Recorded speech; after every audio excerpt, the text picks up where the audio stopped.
Hey boys, girls, everything in between, this is Rhetoric Gaming. Now that I've finished the main campaign and its questline, I'd actually like to spend a few minutes to actually talk about it. So, my first playthrough had me siding with the Institute, and my thought process behind that was that this guy is a family man, and he very much wants to be with his family. And yeah, that's a huge spoiler, unfortunately. So, trying to keep the spoilers now minimum, because, yeah. Essentially, what ends up happening is the Institute puts you in a position where everything you worked for in the Wasteland gets tested. And this comes in a form of many different things. From putting you in a situation with the Minutemen, putting you in a situation with Railroad, and putting you in a situation with the Brotherhood of Steel. And anyone else in the middle of the way is most likely going to feel that effect too. So, without trying to go too far into the story just yet, I feel like the Institute storyline forced your hand in many situations if you were trying to be a good character. So, I was continuously trying to be a good person in the game, trying to be very much, a good person, and unfortunately, a lot of the times my hand ended up getting forced in a lot of things, so I ended up trying to use charisma to try getting out of a lot of it. This required a lot of, loading quick saves and whatnot, because my charisma isn't very high. If you didn't see, it's only 6. Then it goes down to local leader. I never actually upgraded any further than that. So there was a lot of situations where I was doing charisma speech checks of red. And they were interesting. And so yeah, the Institute forces your hands in a lot of different places and tests quite a lot of different things. So this is one of the actual dilemmas I had, and this is something amazing I think they added into this game, which they removed the karma system in Fallout 4, if you didn't know already. And I think this was an amazing move, because the karma system painted a very black and white picture of a very shades of grey situation, each and every time, especially in Fallout 3. Imagine how differently you would have viewed everything in Fallout 3 if it was your first game going into the series, if you didn't have the karma system. So, you probably, not saying that the Megaton situation is a Shades of Grey situation, but you probably would have viewed the Megaton situation in a different light. You probably would have thought different characters are evil. You might have thought that Free Dog was just trying to incite war. You might have thought many different things if the karma system was not in place in Fallout 3. And luckily, the karma system is not in place in Fallout 4. And this is something I think is a very, very good step forward, because how can you put a black and white, tag to anything that is definitely a shades of grey, or in Fallout 3 situation, a shades of green? So, these were the kind of dilemmas I ended up facing, because there was no longer any black or white things, being spelt out for you, which was good. I actually enjoyed having these dilemmas. I enjoyed having a story that a lot of the times I was saying in the game, not only outside of the game, I don't know. I don't know what I want to do. And this resulted in a few things, really. And that was, I didn't know how to view the Brotherhood of Steel. So, if you view the Brotherhood of Steel in number 3 as the good guys, then you're definitely listening to the karma system. And it's very much painted in the light that the Brotherhood of Steel are the good guys in Fallout 3. However, that was in the days of Elder Lyons being in control. In Fallout 4, Elder Maxon is in control. And Elder Maxon didn't like a lot of the things that Elder Lyons did, and Elder Lyons was actually seen as an eccentric old man who spent more time with charity than anything else. And Elder Maxon steers completely away from this. So Elder Maxon is very much back to the old outcast kind of outlook on things, and that's something I think might actually be a thing as well. I think before Elder Maxon came to the Commonwealth, he probably united both the outcasts and the original branch of the Brotherhood of Steel under the same banner once again. And the reason why is because both of those factions act very much, well, Fallout 4's Brotherhood acts very much closer to what the Outcast was like.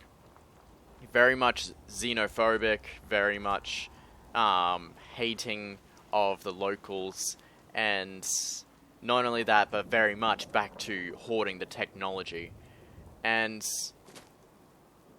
very militaristic as well. This was something that Elder Alliance was very much just, if they attack us, we will defend ourselves. We send out patrols to look for technology every now and then and help people, but other than that, we're staying neutral. But Elder Maxon, as you can see in Fallout 4, sends out patrols and absolutely demolishes areas. I've been past so many different map markers and seen the freaking Brotherhood of Steel just mowing down super mutants or dying to super mutants, whichever way the battle turns. But I've seen huge damn battles between both factions. I've seen huge fights between the Brotherhood of Steel and just mutated creatures. And I've seen huge battles between the Brotherhood of Steel, raiders, and super mutants thrown into the fray. Okay, and very quickly I want to go on to power armor. What do I think of the new power armor system? I think it might actually break law in a few different situations, simply because of how we've already viewed the power armor in previous games, and how it was just something they wore. But it's definitely an improvement, if you ask me. It might break the law a little bit. I'm not saying it does, but it might be bordering on that. Regardless, it actually works very damn well, and I'm loving the new system where you can just mix and match a bunch of different things together and make your own power armor. That's what I've got here. This is my own little, I use this for everything, suit of armor. This has got T60 torso, a T60 right arm, a T60 helmet, and then everything else is T51, including the left arm and the two legs. Then I've got this one, which you can't see probably because I've maneuvered it really badly. But there is 3 pieces of X01 in there, and then there are, what are the other ones? I've got a T60 legs and T50 right arm. And I absolutely loved playing with the bloody power armor. I ended up creating several sets, as you can see. I've got this one, I've got that one, I've got that one, and I've got a Minutemen one sitting in the Sanctuary Hills area. I've also made defenses for this area, but even though there are no settlers here, simply because I got annoyed with people attacking me when I was trying to build power armor. So, now onto the spoiler section. So, if you do not want to hear anything more than this, I'm going to be very candid. I'm going to talk very much about the storyline.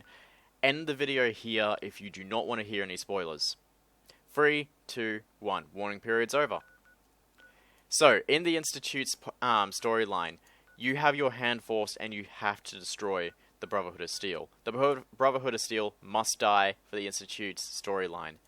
However, though, doing the Institute storyline, because you actually do the Institute storyline for a period no matter what, you have the option to then defect to the Brotherhood of Steel. And because you're already part of it, most likely, of just how the storyline has gone, you're most likely still part of it, and you actually have a chance to go to the Brotherhood of Steel, announce the Institute's plans, and demolish the opposition.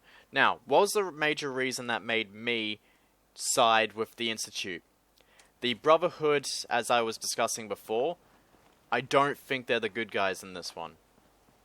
And it might just be because I've got outside stimuli for other games and all that, but I'm very much on the side of seeing the synths as people. So I'm very much a Railroad kind of sympathizer in that side. And this has to do with a lot that I've been watching and playing Soma. And its huge theme in there is what really makes a human is consciousness, not body, not flesh, not metal, nothing. It's just your consciousness. And so I was very much on the side of Railroad. These guys are very much simps and all that. These guys are simps, sure, but they're also human beings in their own right. They're sentient beings. And I think that's, you also get that kind of viewpoint from playing number 3 if you side with Harkness and all that and get them away from the Institute in that quest line. And which I did each time, actually. I never defected them over. I think I did once on the Xbox and that was it. And so that's my view on that. And I was very much trying to convince the Institute that simps are people. It didn't work out. The quest line has ended. And so because of this, I don't really think I can do much about anything there anymore whatsoever. And from there forward, it was more so just that whenever I was talking to the Brotherhood, they were very much about, oh, there's a synth somewhere, we need to kill them, we need to eliminate all the synths, eliminate synths on sight. And Nick Valentine was actually one of my favorite companions besides Dogmeat. And as you can imagine, Dogmeat is the best companion ever. And Nick Valentine is, of course, a synth, and he is a very awesome synth, if you ask me. And so, when I first went to the Brotherhood of Steel, Nick Valentine was actually with me, and they were very much sitting there going, oh, you better frickin', you better bloody believe we're going to scrap your synth and shit like that. And I got really antsy, because I like my Nick Fury, Nick Valentine, he's very, very good. And so that made me side even more so with the Institute. Unfortunately, with this playthrough, I should have sided with Railroad, but my hand got forced because I was very much trying to convince the Institute of other things and trying to bring them to a better light. And before I knew it, I was stuck in a situation where my hand was continuously getting forced. We got to the point where we were supposed to eliminate the Railroad, and I said, no, there are peaceful solutions to this, and they said, no. I'm not asking you this, I'm giving you an order, go kill the Railroad. So, my hand was forced there. And then the situation came down to, I got to the Railroad, and I tried talking to them, convincing them. Desdemona immediately went, you're working with the Institute, aren't you? Get the fuck out of here, we should be shooting you on sight. So my hand was forced there, and I had to side with somebody, so I sided with the Institute, because you cannot side with the Railroad the moment they find out you've been working with the Institute. And then, when it came to the Brotherhood, I was very, despite already making enemies of the Brotherhood when getting the piece for the nuclear reactor that you build in the Institute storyline, when it came down to the final fight with the Brotherhood of Steel, I was actually sitting there continuously saying, no, there needs to be a better option. We can coexist with the Brotherhood of Steel if we convince them to our ways. That didn't work out. My hand was forced once again. And so, there you go. The Institute storyline is very much getting your hand forced if you're a good character. So that sucks.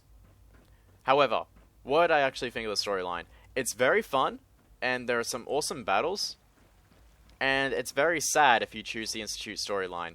And what's worse, one of the things I find would be sadder, is what the storyline would actually progress as if you didn't side with the Institute, because you wouldn't find out what happens to your son. You would meet him, and that would be it, really. So I'm actually already very much interested in playing other versions of the storyline and seeing what happens. Especially, I want to see if the Railroad actually is an alternate path to the storyline as well.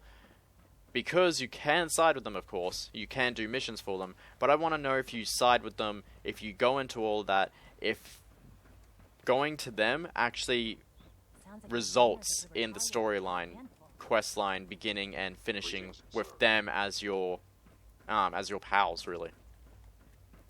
I also want to do one for the Brotherhood of Steel. So yeah, I just want to play the game more and more and more and more. The storylines look very, very interesting to me, and I want to find out which each one of them actually leads into. So, with all of that, what would I end up saying was my favorite part of the game? I would honestly say would have to be settlement building and power armor crafting and weapon crafting. I never actually got into crafting pieces of armor. I found the pieces of armor kind of useless in their own right. You could craft them and all, but a lot of the time you're just swapping them out for legendaries you find. Because the legendaries were ultimately better. They gave you 5 pieces of effects done to your character. My favorite one was that when you got to a certain amount of low health, legendary slow time would actually take into play. And before you knew it, you had a slow motion where you could punch in a stim pack and you just go guns fucking blazing into the battle and end everything. It was so goddamn fun. I wish I used power armor more. I was very, very, very restrictive of myself with fusion core uses. And that was a dumb thing to do, because the power armor is really powerful and really fun to use. So, I actually regret not using it more. Anyway, that's all I really have to talk about it. I will most likely make another talk video when I've beaten the storyline more or whatnot. But other than that, it's been Rhetoric Gaming signing off. And keep your eye on my channel. Like, share, subscribe, do whatever you want. And you'll probably be seeing more videos from me. Peace out.